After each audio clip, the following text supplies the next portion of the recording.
Hi everyone, আমি সায়ন্তী। তো অনেক দিন পর আবার একটা ভয়েস ওভার ভিডিও।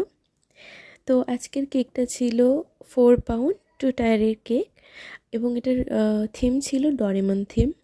আর এটা অর্ডার দিয়েছিল গোসাইগাঁও থেকে একজন। তো যারা যারা শ্রীরামপুরে থাকো বা শ্রীরামপুরের আশেপাশে থাকো বা গোসাইগাঁও থাকো, তারা যদি চাও আমার কাছে কেকের অর্ডার দিতে, তো অর্ডার দিতে পারো। তো কাস্টমাইজ কেকের ক্ষেত্রে তোমরা 5 দিন আগে আমার সাথে যোগাযোগ করো।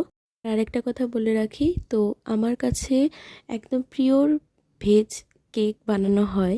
আমি কোনো ডিমের অ্যাপ্লাই করি না কোনো কেকেই, এবং আমি কোনো প্রিমিক্স ইউজ করি না। সব র ইনগ্রিডিয়েন্টস দিয়ে আমি সব কেক বানাই। তো যারা যারা চাও অর্ডার দিতে পারো। কথা বলতে বলতে আমাদের কেকটাও রেডি হয়ে গেল। তো তোমরাও দেখো, দেখে বলো কেকটা কেমন হয়েছে। তো আমাকে কমেন্ট বক্সে জানাবে কেকটা কেমন লাগলো তোমাদের।